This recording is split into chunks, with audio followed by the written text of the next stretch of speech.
I woke with a gasp, my breath ragged, as if I'd just clawed my way out of a nightmare. But as the soft glow of a crystal chandelier above me filtered through my blurred vision, I realized the nightmare wasn't a dream. It was real. I was lying on a bed, the kind of bed you'd see in a luxury magazine, with white silk sheets that felt too smooth against my skin. The sheets had slipped off my shoulder, revealing the oversized white dress shirt I was wearing. It wasn't mine. The faint scent of a man's cologne, sandalwood, and something sharp, like citrus, clung to the fabric, making my heart pound in my chest. I clutched the sheets closer, my fingers trembling, as a wave of panic surged through me. Where was I? My mind raced, grasping for the last memory I could hold on to. James. My brother's voice, shaky and desperate, echoed in my ears. Just this once, Evelyn, he'd pleaded, his eyes red and swollen, his hands gripping mine so tightly it hurt. They'll kill me if I don't pay the debt. This man, he'll take care of you. I'd wanted to scream at him, to shove him away, to tell him I wasn't a bargaining chip to be sold off like some object at an auction. But I couldn't. Not when I saw the terror in his eyes, the kind of terror that told me he wasn't lying. Not when I thought of Mom and Emily, my little sister, who'd be left with nothing if James didn't make it out of this alive. I sat up, my gaze darting around the room. It was massive, opulent in a way that felt suffocating. The walls were a pale cream, the furniture dark and sleek, every detail screaming wealth. A large window stretched across one wall, offering a breathtaking view of New York City at night. The Empire State Building stood tall in the distance, its lights piercing the darkness like a beacon, but it brought me no comfort. I didn't belong here. I belonged in my tiny Brooklyn apartment, curled up on my worn-out couch with a cup of tea, not in this gilded cage. The door creaked open and I froze, my breath catching in my throat. A man stepped inside, his presence filling the room like a storm cloud. He was tall, broad-shouldered, dressed in a black suit that looked like it cost more than my entire wardrobe. His dark hair was neatly combed back, but it was his eyes that struck me, sharp, cold, and unreadable. Yet there was something else in them, a flicker of something I couldn't place. He stopped at the threshold, his gaze locking onto mine, and for a moment, neither of us spoke. I felt the weight of his stare, heavy and unyielding, like a predator sizing up its prey. "You're awake," he said finally, his voice low and steady, devoid of any warmth. It wasn't a question, just a statement, as if he'd been expecting this moment. I swallowed hard, my throat dry, and forced myself to speak, though my voice trembled. "Who are you? Why am I here?" The words came out sharper than I intended, but I didn't care. I needed answers. I needed to know why I was in this room, wearing his shirt, with no memory of how I'd gotten here. He stepped closer, his polished shoes silent against the hardwood floor, and placed a glass of water on the bedside table. His movements were deliberate, controlled, but his eyes never left mine. "I'm the man who bought you," he said, his tone as cold as his gaze. "But I'm not the monster you think I am." The words hit me like a punch to the gut. Bought me. I wasn't a person to him. I was a transaction, a deal to settle my brother's debts. My hands clenched into fists, nails digging into my palms as a surge of anger and humiliation washed over me. "I'm not a thing to be bought," I snapped, my voice breaking, tears burning at the corners of my eyes. I wanted to scream, to throw something, to make him feel the weight of what he'd just said. But all I could do was sit there, trembling, as the reality of my situation sank in. He didn't respond immediately, just watched me, his expression unreadable. But then, for a fleeting moment, I saw it again. That flicker in his eyes, a shadow of something that looked like pain, or maybe regret. It was gone as quickly as it came, replaced by the same cold mask he'd worn when he walked in. "I know," he said, his voice softer this time, almost a whisper. "You can rest. I won't do anything to you." I didn't believe him. How could I? He'd just admitted to buying me, to treating me like a commodity.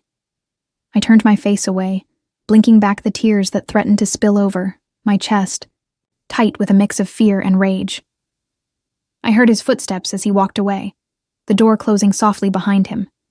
But the sound didn't bring me any relief. If anything, it made the silence feel heavier, more oppressive. I looked out the window again, the city lights twinkling like stars against the night sky. They were beautiful, but they felt so far away, like a world I could never reach. I stood, my bare feet cold against the hardwood floor, and walked to the window. It was locked, the glass too thick to break, but I pressed my hands against it anyway, as if I could somehow push my way out.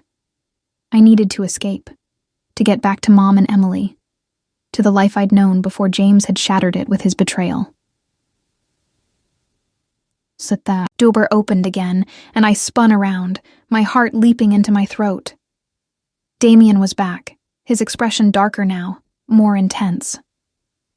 "What are you doing?" he asked, his voice sharp, almost accusatory. "I want to go home," I shouted, my voice cracking as the tears finally spilled over. I didn't care how desperate I sounded. I just wanted out. He moved quickly, closing the distance between us in a few strides, and grabbed my wrist, pulling me away from the window. "You can't," he said, his tone firm, unyielding. "Not now." I tried to yank my arm free, but his grip was strong, his eyes boring into mine with an intensity that made my breath catch. There was something in his gaze, something raw, something broken, that made me pause, even as my heart screamed at me to run. In that moment, I realized I wasn't just afraid of him. I was afraid of what his eyes were making me feel. The days that followed blurred into a haze of silence and solitude, each one stretching out like an eternity in Damien's penthouse. It was a place of breathtaking beauty, polished marble floors, sleek furniture, and floor-to-ceiling windows that offered a panoramic view of New York City. But to me, it was nothing more than a gilded cage. I felt like a bird with clipped wings, trapped in a world of luxury that I neither wanted nor belonged to. Every morning, I woke up on that same oversized bed, the silk sheets cool against my skin, still wearing Damien's white dress shirt because I had nothing else. My own clothes, my phone, my life. They'd all been stripped away the moment James handed me over to this man. I refused to speak to Damien, refused to look him in the eye. I couldn't bear the thought of acknowledging him, of giving him even a shred of power over me beyond what he'd already taken. He didn't force me to interact, didn't demand anything of me, which somehow made it worse. His silence felt like a weapon, a reminder of how little I mattered in this world he'd dragged me into. Every day, he'd leave a tray of food on, the glass dining table in the living room, a fresh salad with vibrant greens, a slice of toasted sourdough, a glass of orange juice, but I never touched it. I didn't want his charity. I didn't want to owe him anything more than I already did. I spent my days pacing the penthouse, searching for a way out. But the main door was locked with a keypad I didn't have the code for. And the windows were sealed tight. I was a prisoner in every sense of the word, and the weight of that reality pressed down on me until I could barely breathe. To keep myself sane, I clung to the small things that reminded me of home. I called Mom on the landline Damien had left in the living room, my heart lifting at the sound of her voice.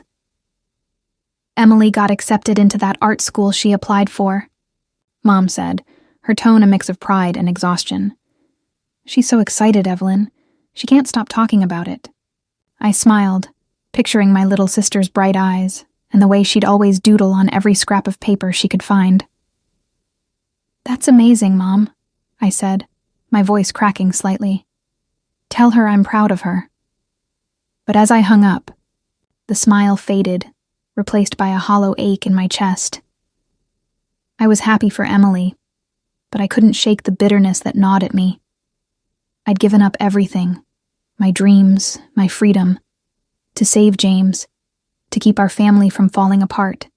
And yet here I was, more alone than I'd ever been. That night, I couldn't sleep. The city lights outside the window cast a soft glow across the ceiling, their flickering patterns a cruel reminder of the world I couldn't reach.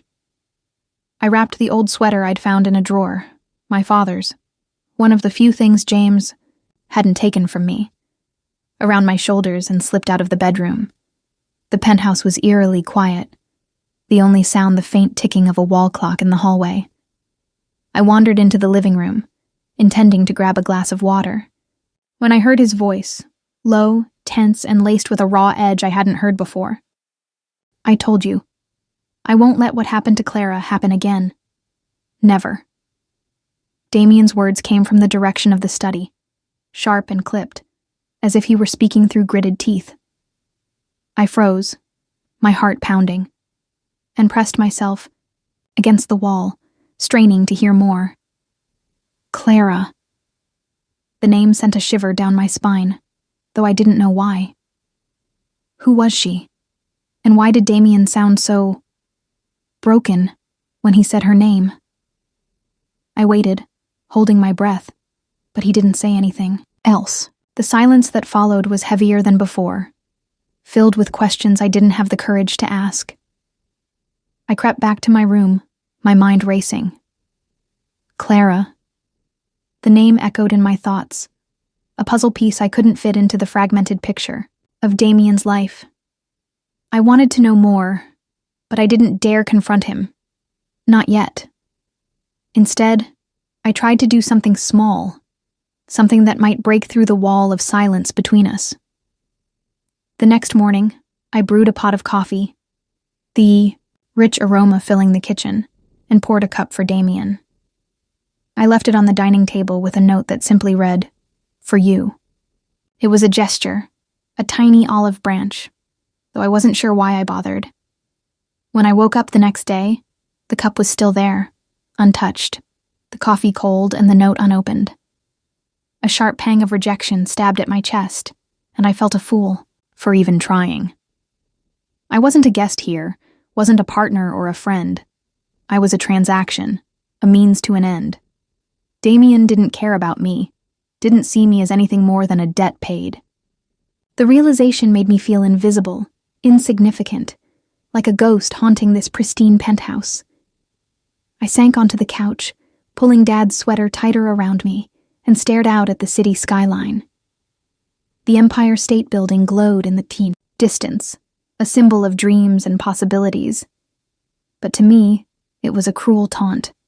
I was trapped, not just by the locked doors and sealed windows, but by the weight of my own choices. I'd sacrificed everything for my family, but at what cost?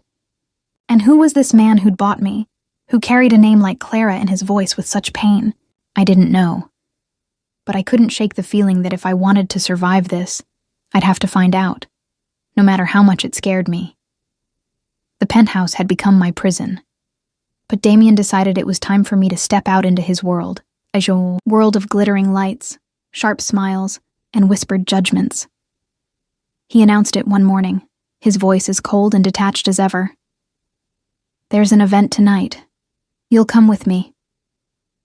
It wasn't a request, and I didn't have the energy to argue. I'd spent days avoiding him, clinging to my silence like a shield, but I knew I couldn't hide forever. So I nodded, my stomach twisting with dread, and spent the day preparing for a night I wanted no part of. The gown Damien had left for me was stunning, a deep emerald green that shimmered under the light, with a neckline that dipped just low, enough to make me feel exposed.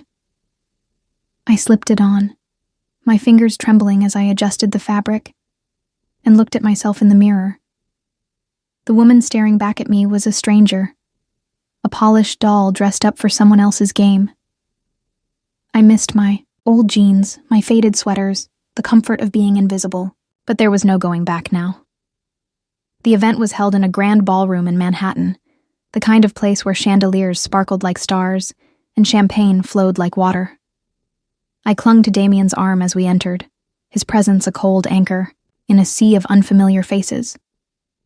The room buzzed with the hum of conversation, but I felt the weight of every gaze that turned our way. Whispers followed us like shadows. Who is she?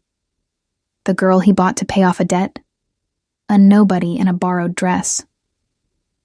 My cheeks burned with humiliation, but I kept my head high, refusing to let them see how much their words cut. Damien was a statue beside me, his face a mask of indifference. He didn't speak to me, didn't even look at me, but I noticed the way he moved, always positioning himself slightly in front of me, a subtle barrier between me and the crowd. When a particularly bold reporter shoved a microphone in my face, asking, "How does it feel to be the Millionaire's latest acquisition?" Damien's hand shot out, pushing the microphone away. "That's enough," he said, his voice low and dangerous, his fingers tightening briefly on my arm. I glanced at him, startled by the protective edge in his tone, but his expression remained unreadable, his jaw clenched tight. For a moment, I wondered if there was more to him than the cold, calculating man I'd assumed him to be. But before I could dwell on it, a new presence cut through the crowd. A woman, tall and striking, with auburn hair cascading over her shoulders and a smile that didn't reach her eyes. She approached us with the confidence of someone who belonged here, her crimson dress hugging her curves like a second skin. "Damien," she purred, her voice dripping with familiarity. "It's been too long." Damien's body stiffened beside me, his grip on my arm tightening for a fraction of a second before he released me. "Clara," he said, his tone flat, but I caught the undercurrent of tension in his voice. Clara. The name I'd heard him speak, that night in the penthouse. The name that had carried so much pain. My heart raced as I studied her, trying to piece together the puzzle of their history. Clara's gaze shifted to me, her smile sharpening into something predatory. "And this must be the new girl," she said, her eyes raking over me with a mix of amusement and disdain. "I'm Clara, Damien's... well, let's just say I was once where you are now." Her words were a knife, twisting in my gut, and I felt the air leave my lungs. What did she mean? Had Damien bought her too? Or was there something deeper, something more personal between them? I forced myself to speak, my voice steadier than I felt. "I'm not your pawn," I said, meeting her gaze head-on. I wouldn't let her intimidate me, no matter how much her presence unnerved me. Clara's smile widened, but there was no warmth in it, only a cold, calculating edge. "Oh, sweetheart," she said, her voice low and venomous.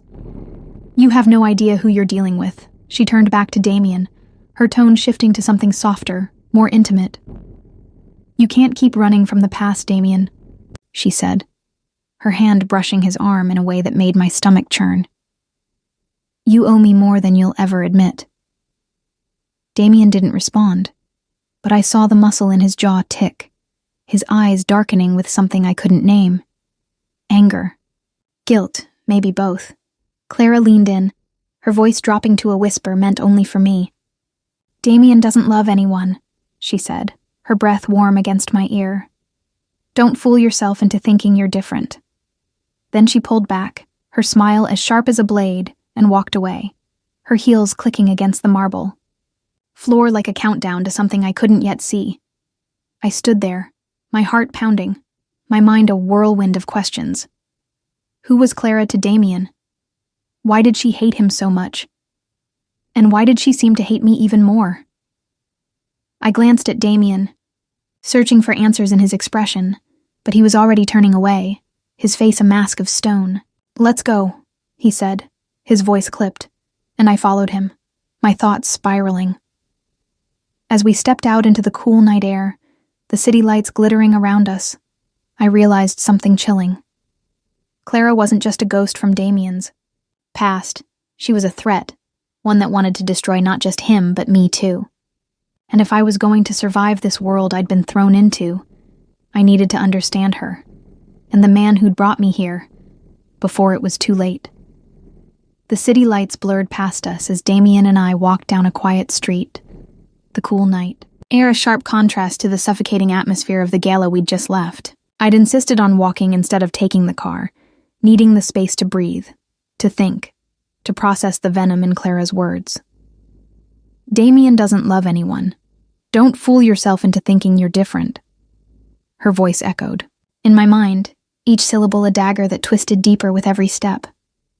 I glanced at Damien beside me, his face still a mask of stone, his hands buried in the pockets of his suit jacket. He hadn't said a word since we left the ballroom, and the silence between us felt heavier than ever. I wanted to ask him about Clara, to demand the truth about their past, but the words wouldn't come. Instead, I kept my eyes on the pavement, watching the way the streetlights cast long shadows that danced across the concrete. The city was alive around us, cars honking in the distance, the faint hum of laughter from a nearby bar. But I felt like I was in a bubble, isolated from it. That bubble shattered when a flash of light blinded me, followed by the unmistakable click of a camera shutter. "Damien! Over here!" a voice shouted, and I turned to see a swarm of paparazzi closing in, their cameras flashing like a storm of lightning. Who's the new girl? Another fling? Or something more transactional? The questions came fast, each one a barb that pierced my already fragile defenses. My cheeks burned with humiliation, and I instinctively stepped back, my heart racing. I wasn't prepared for this. The scrutiny, the judgment, the way they stripped me bare with their lenses and their words. Damien's hand shot out, grabbing my wrist and pulling me behind him. "Get back!" he growled at the photographers, his voice low and dangerous, his body a shield between me and the chaos. The cameras kept flashing, but he didn't flinch, his grip on me firm but not painful. For a moment, I felt a flicker of safety, a strange warmth in the shadow of his protection. But it was quickly drowned out by the weight of the headlines I knew would follow. Millionaire's mystery woman. Bought and paid for? I could already see the words splashed across tabloids, each one a reminder of the deal that had brought me here. When the paparazzi finally dispersed, driven off by Damien's icy glare and a few choice words, he released my wrist and turned to me. His expression was unreadable, but there was a tension in his jaw, a storm brewing behind his eyes. "We should go," he said, his voice clipped, but I didn't move. I couldn't. The pressure of the night, the weight of Clara's warning, the sting of the cameras, it was all too much, and something inside me snapped. "Why don't you ever tell me the truth?" I demanded, my voice trembling with a mix of anger and desperation. I stepped closer, my hands clenched into fists at my sides, my eyes searching his for something, anything, that would make sense of this nightmare I'd been thrown into. Who is Clara? What does she want? And why am I really here, Damien? Because I'm starting to think there's more to this deal than you're letting on. For a moment, he just stared at me, his gaze piercing, as if he could see straight through, to the raw, aching parts of me I'd tried so hard to hide. Then, to my surprise, he sighed, a heavy, weary sound that seemed to carry the weight of 1,000 unspoken regrets. "You want the truth?" he asked, his voice softer now, almost vulnerable. "Fine, but you might not like what you hear." Turned away, his shoulders tense, and for a moment, I thought he'd walk away, leaving me with nothing but more questions.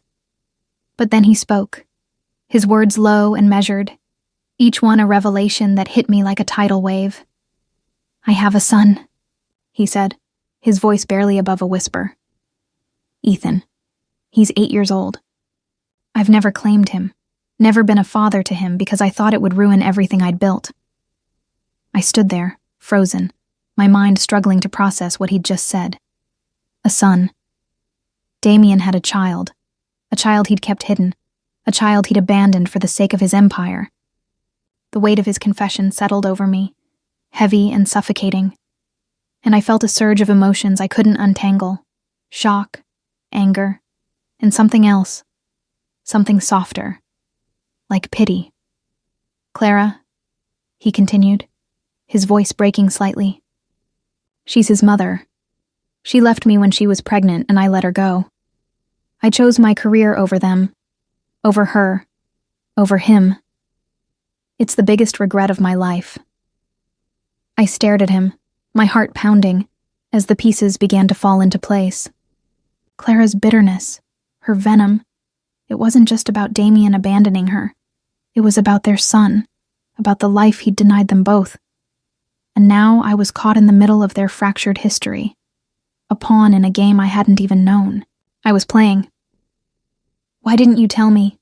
I asked, my voice trembling, tears burning at the corners of my eyes. "Why drag me into this mess?"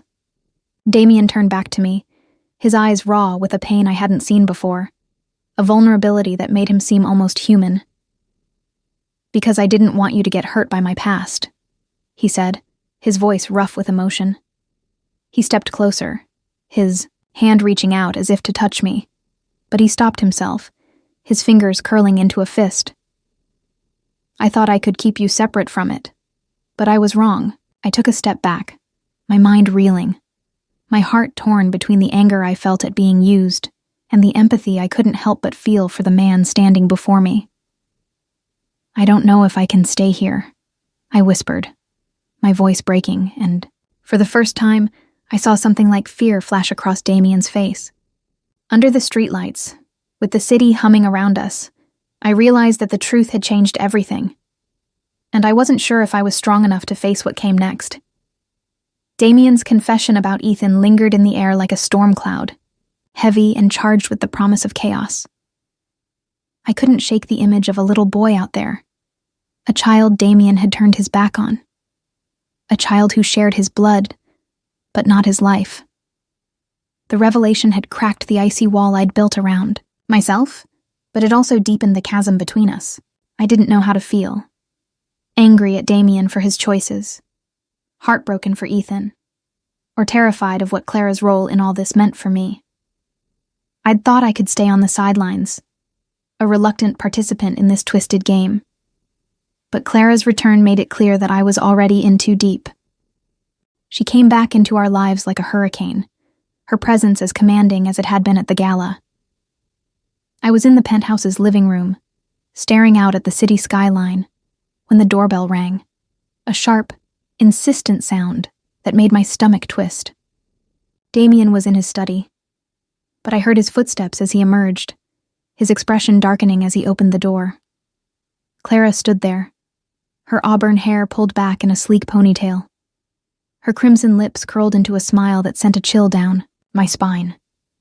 She didn't wait for an invitation, brushing past Damien as if she owned the place, her heels clicking against the marble floor. "Clara," Damien said, his voice low and edged with warning. "What are you doing here?" She turned to him, her smile widening, but there was no warmth in it, only a cold, calculated malice. "I'm here to take back what's mine," she said, her tone as sharp as a blade.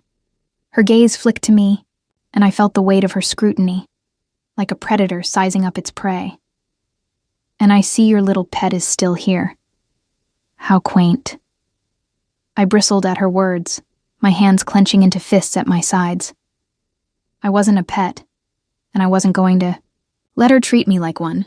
"I'm not your pawn," I said, echoing the words I'd thrown at her at the gala, my voice steady despite the fear coiling in my chest.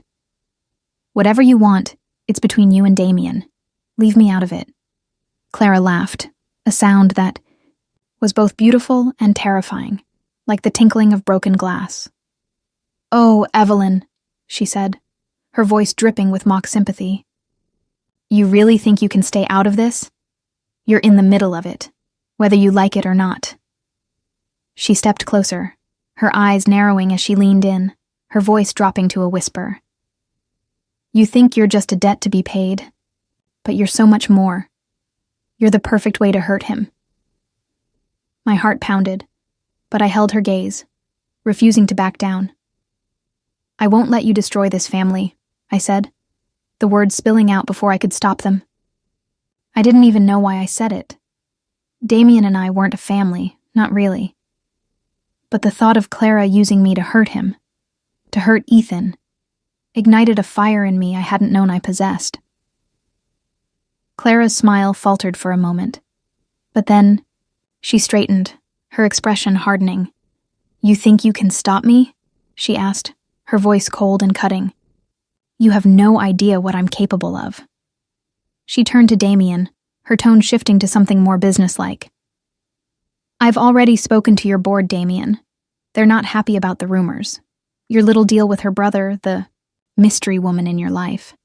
They're calling for your resignation.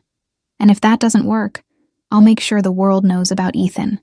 I'll take him from you, and I'll make sure you pay for it. Literally. I deserve that money, after everything you put me through." The pieces clicked into place with a sickening clarity. Clara wasn't just after revenge, she was after money. The kind of money she could get from Damien if she gained custody of Ethan. She'd use the scandal to ruin him, to force his hand, and I was the perfect pawn in her plan. My stomach churned, but I couldn't let her see how much her words shook me. I turned to Damien, searching his face for a reaction, but he was a statue, his jaw clenched, his eyes burning with a quiet fury. "You won't touch Ethan," he said, his voice low and dangerous, each word a promise. "I'll fight you with everything I have." Clara smirked, unfazed. "We'll see about that," she said, then turned on her heel and walked out, leaving a trail of tension in her wake. The door closed behind her, but the air in the room felt heavier than ever, charged with the threat of what was to come. I sank onto the couch, my legs trembling, my mind racing. Clara wasn't just a scorned ex. She was a predator, and I was caught in her crosshairs. I pulled out the landline and dialed Mom's number, needing the comfort of her voice, the reminder of why I was here in the first place. "Evelyn, honey, are you okay?" she asked, her tone laced with worry. I swallowed the lump in my throat, forcing a smile into my voice. "I'm fine, Mom," I lied, then told her everything. Clara, Ethan, the threat to Damien. When I finished, there was a long pause, and then Mom spoke, her voice soft but firm. "You're stronger than you think, Evelyn," she said. "You've always been the one to hold us together. Don't let her break you." Her words were a lifeline, pulling me back from the edge of despair. I hung up, my resolve hardening. I couldn't let Clara win. Not for my sake, not for Damien's, and certainly not for Ethan's. I turned to Damien, who was still standing by the door, his shoulders tense, his gaze distant. "We'll get through this," I said, my voice steady despite the storm inside me. He looked at me, his eyes softening for the first time since I'd met him, and he nodded, his hand reaching out to squeeze mine. "Thank you for staying," he whispered, his voice raw with emotion. And in that moment, I knew I'd made the right choice, even if it meant facing a battle I wasn't sure I could win. Clara's threat hung over us like a guillotine, its blade poised to drop at any moment. I'd seen the fire in her eyes, the ruthless determination that promised destruction, and I knew she wouldn't stop until she'd torn Damien apart, and me along with him. But something had shifted inside me after our confrontation. I wasn't just a pawn anymore, a victim of my brother's betrayal. I was a fighter, and I'd be damned if I let Clara destroy the fragile family I was starting to care about, even if it wasn't mine by choice. Damien didn't waste time. The morning after Clara's visit, he called a press conference, his jaw set with a resolve I hadn't seen before. I stood beside him in the penthouse's living room, watching as he prepared to face the world. He'd traded his usual tailored suit for a simple white shirt and dark slacks, a subtle signal of vulnerability that made my chest ache. "I'm going to tell them about Ethan," he said, his voice steady but laced with an undercurrent of fear. "I can't let her use him against me. He deserves better than that." I nodded, my throat tight with emotion. "You're doing the right thing," I said, and I meant it. For the first time since I'd woken up in this penthouse, I saw Damien, not as the man who'd bought me, but as a father desperate to make things right. When the cameras started rolling, he spoke with a raw honesty that silenced the room, admitting to his past mistakes, claiming Ethan as his son, and vowing to be the father the boy deserved. I watched from the sidelines, my heart swelling with a strange mix of pride and sorrow, knowing the cost of his confession. The board would likely force him out. His reputation would take a hit. But he didn't care. Not if it meant protecting Ethan. For a brief moment, I thought we'd won.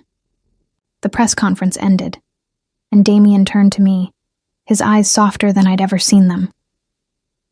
"I couldn't have done this without you," he said, his voice rough with gratitude. He reached for my hand, his fingers warm against mine, and I felt a flicker of something I hadn't allowed myself to feel before. Hope. But that hope shattered when his phone rang, the shrill sound cutting through the quiet like a knife. Damien answered, his face paling as he listened. "What do you mean Ethan's gone?" he demanded, his voice rising with panic. I stepped closer, my heart pounding, as he put the call on speaker. It was Clara's voice on the other end, cold and triumphant. "You thought you could outsmart me, Damien?" she said. "I've taken Ethan. If you want him back, you'll give me what I deserve. Everything." The line went dead, and Damien's knees buckled, his hand gripping the edge of the table to keep himself upright. I'd never seen him like this, broken, terrified, a father facing his worst nightmare. "We have to find him," he whispered, his voice trembling. And I nodded, my own fear giving way to a fierce determination. I wasn't going to let Clara win. Not this time. The rain started as we left the penthouse, a torrential downpour that soaked us to the bone as we drove through the city, following the only lead we had. A cryptic message Clara had sent with a location. An abandoned warehouse on the outskirts of Brooklyn.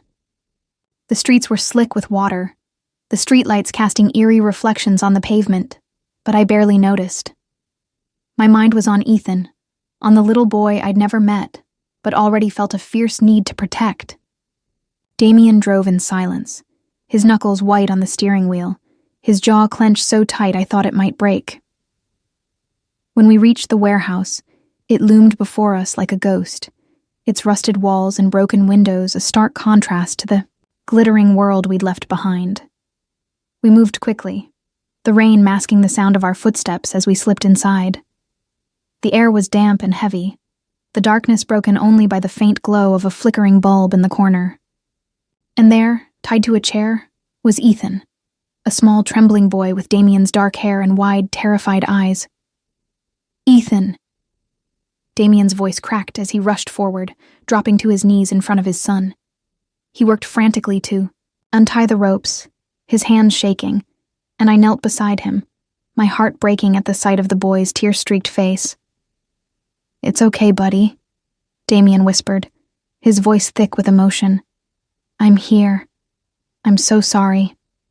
I'm so sorry." He pulled Ethan into his arms, holding him tight, and I saw the tears streaming down his face, a father's guilt and love pouring out in a way I'd never thought possible.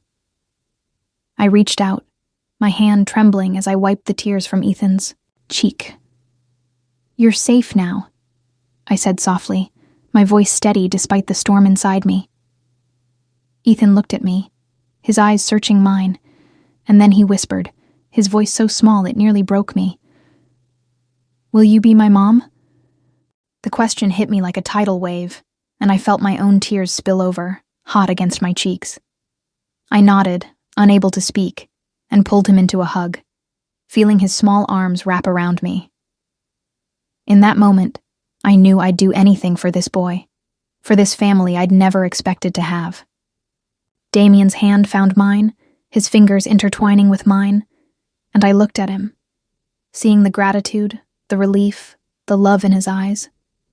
We'd found Ethan, but the battle wasn't over. Clara was still out there, her threat still looming, but as we stood in that warehouse, rain pouring outside, I felt a strength I hadn't known I possessed. I wasn't just fighting for myself anymore. I was fighting for Ethan, for Damien, for the family we were becoming. And no matter what came next, I knew we'd face it together. The rain had stopped by the time we brought Ethan back to the penthouse, but the storm inside me still raged. I couldn't erase the image of him tied to that chair, his small body, trembling, his eyes wide with fear. I'd held him close the entire drive back, his head resting against my shoulder, his tiny hand clutching mine as if I were his lifeline. Damien sat beside us, his face etched with a guilt so raw it was almost palpable. He hadn't spoken since we'd left the warehouse, but I could feel the weight of his emotions, the burden of a father who'd nearly lost everything. Once we were inside, I carried Ethan to the guest room, tucking him into bed with a gentleness I hadn't known I possessed. He was exhausted, his eyelids drooping as I pulled the blankets over him, but he reached for my hand, his voice a whisper. "Don't leave," he said, and my heart clenched, a lump rising in my throat.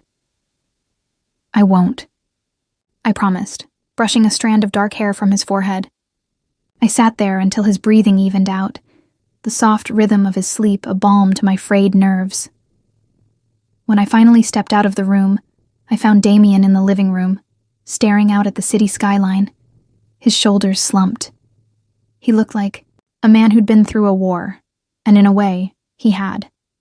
I walked over, my footsteps soft against the marble floor, and stood beside him, the silence between us heavy, but not oppressive.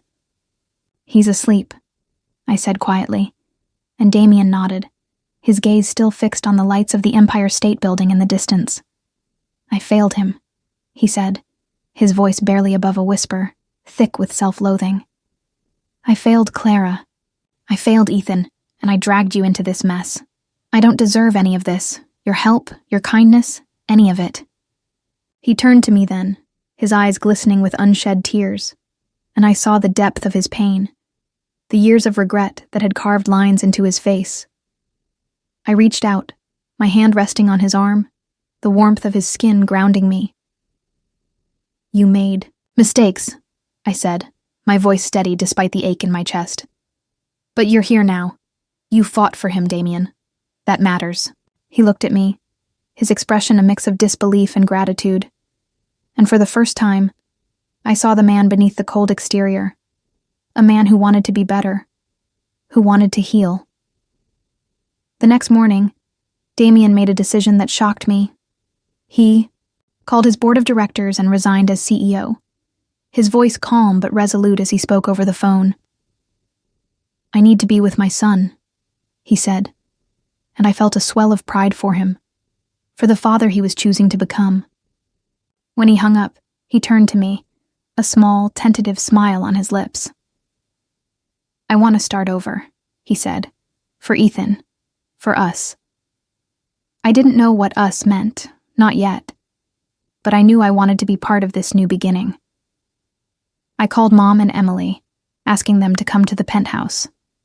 They arrived that afternoon, Mom's eyes brimming with tears as she hugged me, her arms a familiar comfort I'd missed more than I could say. "I'm so proud of you, Evelyn," she whispered, her voice trembling. "You've always been our rock." Emily, now a bright-eyed teenager, threw her arms around me, her laughter filling the room as she showed me a sketch she'd drawn, a family portrait with me, Mom, her, and now Ethan at the center. That evening, I sat with Ethan on the living room floor, a box of crayons and a stack of paper between us. I'd always loved drawing as a child, but I'd given it up when Dad died, too consumed with taking care of Mom and Emily to indulge in something so frivolous. Now, as I watched Ethan scribble a picture of a house with a big sun above it, I felt a piece of myself come back to life. "Look, Evelyn," he said, holding up his drawing with a grin. "It's our house."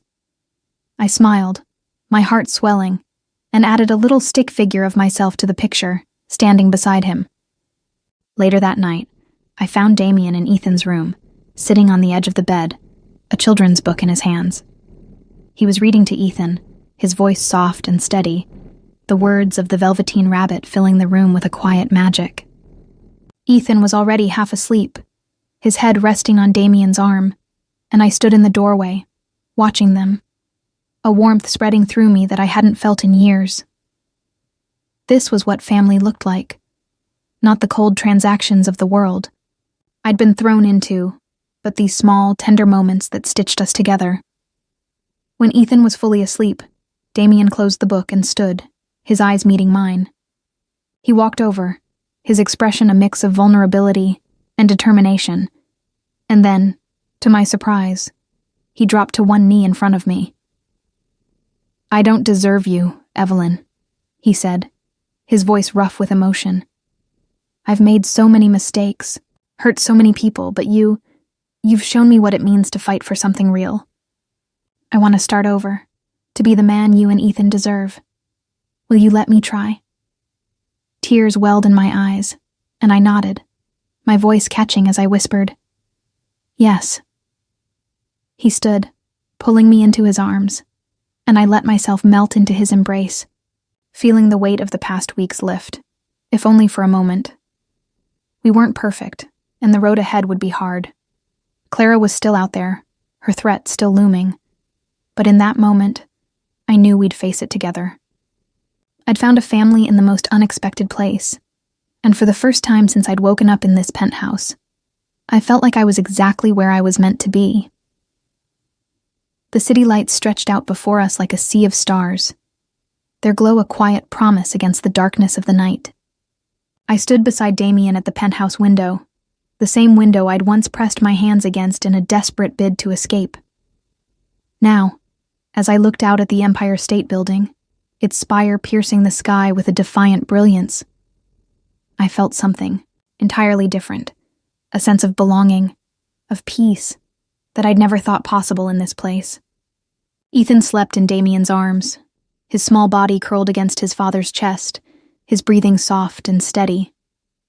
I reached out, brushing a strand of dark hair from his forehead, and felt a warmth settle deep in my bones. It had been a month since the night we'd rescued Ethan from that warehouse. A month since Damien had knelt before me and asked for a chance to start over. In that time, everything had changed. Clara had disappeared after the kidnapping attempt, her threats silenced by the legal action Damien had taken to ensure Ethan's safety. The board had accepted his resignation, and while the tabloids still buzzed with speculation about our story, their words no longer held the power to hurt us. We'd built something stronger, something real. A family forged not by blood or obligation, but by choice, by love. I turned to Damien, my eyes tracing the lines of his face, softened now by a peace I'd never seen in him before. "Thank you," I whispered, my voice thick with emotion, "for giving me a family." He looked at me, his gaze warm and unguarded, and smiled. A real smile, the kind that reached his eyes and made my heart skip a beat. "You gave me one. 2, he said, his voice low and sincere. "I was lost before you, Evelyn. You showed me what it means to fight for something worth keeping." His words wrapped around me like a blanket, and I leaned into him, resting my head against his shoulder as we watched the city together. I thought about the journey that had brought us here, the betrayal, the fear, the pain, and I realized that every step, every tear, had led us to this moment. I'd come to this penthouse as a prisoner, a pawn in a deal I hadn't chosen, but I was leaving it as something more, a partner, a mother, a woman who'd found her strength in the most unexpected place. The next morning, I made a decision I'd been mulling over for weeks. I sat Damien down at the kitchen table, a cup of coffee in my hands, and took a deep breath. "I want to go back to school," I said, my voice steady despite the nerves fluttering in my stomach. I gave up my dream of becoming a doctor to take care of Mom and Emily after Dad died, but now I think I'm ready to take it back. Damien's eyes lit up with a pride that made my chest ache. "You deserve that," he said, reaching across the table to take my hand. "You deserve every dream you've ever had. I'll support you, Evelyn, whatever you need." His words were a promise, one I knew he'd keep, and I felt a weight lift off my shoulders, a sense of freedom I hadn't felt in years. A year later, I stood in a small art gallery in Brooklyn, surrounded by the people I loved most. Ethan's first art exhibition was a modest affair, but the joy on his face as he showed off his drawings made it feel like the grandest event in the world. Mom and Emily were there. Mom's eyes shining with tears of pride, Emily sketching in the corner with a grin on her face. Damien stood beside me, his arm around my waist, his presence a steady anchor in the whirlwind of the evening. Ethan ran up to us, his cheeks flushed with excitement, a drawing clutched in his hands. "Look, Evelyn," he said, holding it up for me to see. It was a picture of our family, Damien, me, Ethan, Mom, and Emily, all standing under a bright yellow sun. "It's us," he said, and then he threw his arms around me, his voice muffled, against my shoulder. "I love you, Mom." The word hit me like a tidal wave, and I felt tears spring to my eyes as I hugged him back, my heart so full it felt like it might burst. "I love you too, Ethan," I whispered, my voice trembling with emotion. I looked at Damien over Ethan's shoulder, and he smiled, his eyes glistening with tears of his own. In that moment, I knew we'd found something rare and precious, a happiness that had been hard-won, a happiness that had grown from the ashes of our pain. As the evening drew to a close, I stepped outside the gallery, needing a moment to breathe. The city stretched out before me, its lights twinkling like a promise, and I thought about the girl I'd been when I'd first arrived in this world, the girl who'd been sold, who'd been afraid, who'd felt so alone. That girl was still a part of me, but she'd grown into someone stronger, someone who'd learned that true honor wasn't about money or power, but about fixing what was broken, about protecting the ones you loved. Damien joined me, his hand slipping into mine, and we stood there together, watching the city that had once felt so cold and unyielding. Now, it was a canvas of possibility, a place where we'd built a life together. I'd gone back to school, taking the first steps toward becoming a doctor, and Damien had started a new venture, one that allowed him to be the father Ethan needed. We weren't perfect, but we were whole, and that was more than I'd ever dared to hope for. Under the city lights, with my family by my side, I realized I'd found my place. Not in the glittering world of the elite, but in the quiet, steadfast love of the people who mattered most. And that, I knew, was a happiness worth fighting for. If this tale of love, redemption, and the unbreakable bonds of family touched your heart, I'd be so grateful if you'd give it a like.